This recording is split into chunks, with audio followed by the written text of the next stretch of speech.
love so sweet. Love, love, love so sweet.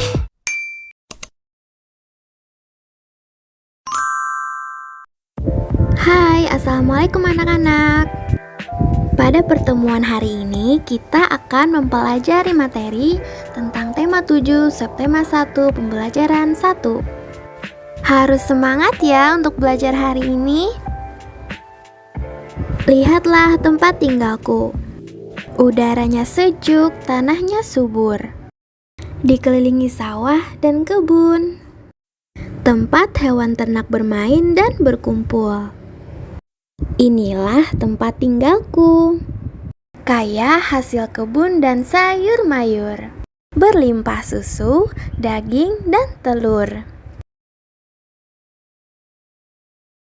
Terampilnya warga tempat tinggalku bekerja sama mengolah hasil alam. Menggunakan teknologi yang telah maju, menghasilkan sumber pangan yang beragam. Nah, anak-anak, mari kita pelajari macam-macam pengolahan pangan agar menjadi manfaat bagi sesama. Nah, anak-anak, seperti yang ada di gambar, jadi di lingkungan sekitar rumah Siti dan teman-temannya itu, warganya mengolah hasil alam. Tadi kan sudah Ibu ceritakan bahwa desanya itu asri, banyak sayur mayur, lalu ada berbagai hewan ternak juga. Nah, tanaman-tanaman dan hewan-hewan tersebut diolah menjadi bahan pangan. Contohnya, ada susu kedelai, tempe, yogurt, permen susu, dan lain sebagainya. Nah, seperti yang ada di gambar, bahwa Benny, Edo, Siti, dan Dayu berkumpul di teras rumah. Ibu Dayu menyediakan roti. Roti adalah makanan yang terbuat dari tepung. Dayu dan teman-teman menikmati roti buatan Ibu Dayu. Dayu teringat sebuah lagu tentang roti. Dayu menyanyikannya di depan teman-teman. Lagu tersebut berjudul Rotiku. Nah, jadi lagu Rotiku ini merupakan lagu ciptaan Pak Ateh Mahmud. Pola irama suatu lagu. Nah, anak-anak, dalam suatu lagu pasti ada pola iramanya. Apa itu pola irama? Nah, akan kita pelajari bersama-sama. Lagu Rotiku memiliki pola irama yang berbeda. Pola irama adalah sekelompok bunyi dengan susunan tertentu anak-anak. Pola irama muncul secara berulang-ulang dan teratur dalam sebuah lagu. Ayo nyanyikanlah lagu Rotiku. Kamu akan mendengar pola irama yang berbeda pada setiap bait lagu. Warna yang berbeda pada setiap lirik lagu menunjukkan pola irama yang berbeda. Yuk kita nyanyikan bersama-sama lagu Rotiku karya Ateh Mahmud.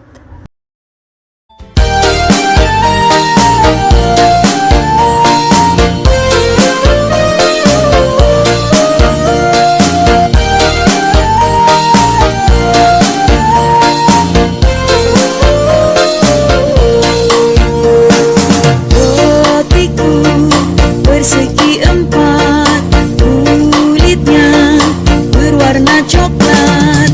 Ku tutup rapat-rapat supaya jangan dimakan lalat.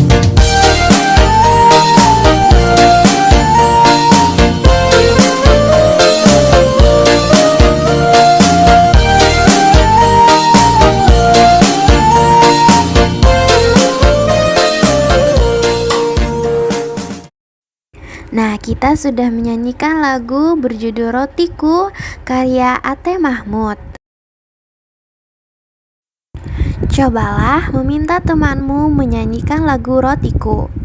Dengarkan pola irama pada lagu tersebut. Apakah pola iramanya sama atau berbeda? Ya, berbeda.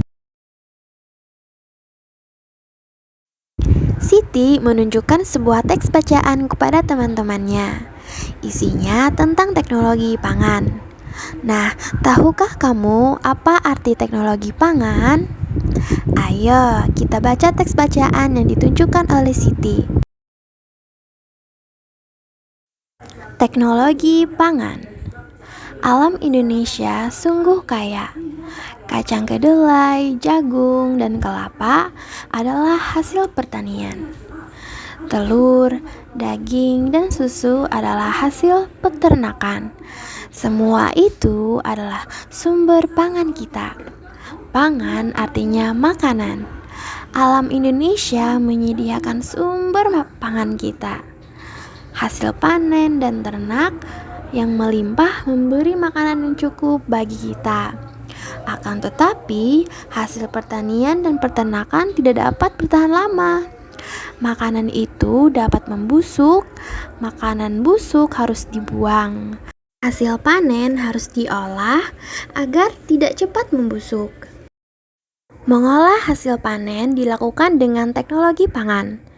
Teknologi pangan adalah penggunaan ilmu pengetahuan untuk mengolah pangan. Teknologi pangan dapat menghasilkan makanan baru. Teknologi pangan menjaga agar makanan tidak cepat membusuk. Hasil panen berlimpah dapat diolah menjadi makanan baru. Kacang kedelai dapat dibuat menjadi tahu, tempe, dan kecap. Susu sapi dapat diolah menjadi mentega, susu, dan keju. Teknologi pangan mengolah makanan agar tahan lama. Teknologi pangan sangat bermanfaat bagi kehidupan. Nah, mari menjawab pertanyaan berikut berdasarkan teks teknologi pangan. 1. Apa arti dari pangan? Jawabannya, pangan artinya makanan. 2. Apakah hasil panen pertanian dan peternakan dapat bertahan lama? Jawabannya adalah hasil pertanian dan peternakan tidak dapat bertahan lama. 3. Bagaimana cara mengolah hasil panen? Nah, jawabannya adalah mengolah hasil panen dilakukan dengan teknologi pangan. 4. Apa saja contoh makanan yang terbuat dari kacang kedelai? Nah, kacang kedelai dapat dibuat menjadi tahu, tempe, dan kecap. 5. Apa manfaat dari teknologi pangan? Jawabannya adalah teknologi pangan mengolah makanan agar tahan lama. Nah, sekarang tuliskan 5 hal yang kamu ketahui setelah membaca teks teknologi pangan. 1. Pangan artinya makanan. 2. Hasil pertanian dan peternakan tidak bisa bertahan lama. 3. Hasil pertanian dan peternakan diolah dengan menggunakan teknologi pangan. 4. Teknologi pangan mengolah makanan agar tahan lama. Dan 5. Hasil panen berlimpah dapat diolah menjadi makanan baru.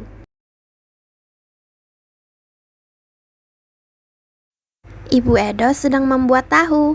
Edo mengajak teman-teman untuk melihatnya. Semua tertarik dan ingin belajar membuat tahu. Cara membuat tahu cukup mudah.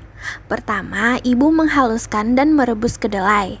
Hasil rebusan disaring hingga tak ada ampas. Kemudian, hasil rebusan dimasak lagi hingga menjadi susu kedelai. Setelah diberi cuka dan didinginkan, adonan tahu siap dicetak.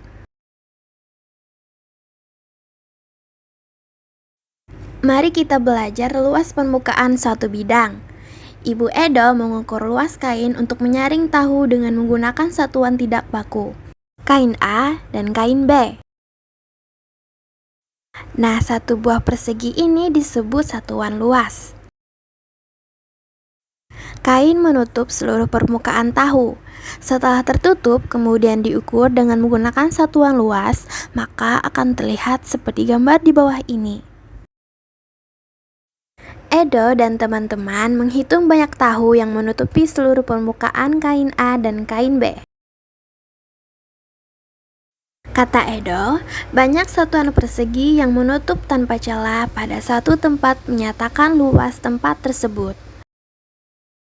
Luas suatu tempat dinyatakan dengan banyak satuan persegi yang menutup tempat tersebut tanpa celah, kata Benny. Banyak tahu yang menutupi permukaan kain A ada 8. Permukaan kain B ditutupi oleh 16 tahu berbentuk persegi. Berapakah luas dari kain A dan kain B? Maka, luas kain A adalah 8 satuan persegi dan luas kain B adalah 16 satuan persegi. Amati gambar-gambar berikut ini. Hitunglah luas dari setiap gambar berikut. Luas bidang A adalah titik-titik satuan. Coba, ada berapa persegi dari bidang A? Iya, ada 7. Nah, yang kedua, luas bidang B adalah titik-titik satuan. Banyak persegi dari bidang B adalah 10 satuan. Luas bidang C adalah titik-titik satuan. Iya, betul, ada 6 satuan. Luas bidang D adalah titik-titik satuan. Iya, ada 7 satuan. Luas yang paling kecil adalah bidang C. Luas yang paling besar adalah bidang B. Bidang A dan D pada gambar memiliki luas yang sama. Oke, sampai di sini dulu ya video pembelajaran hari ini. Sampai jumpa. Da, da, da, da, da, da.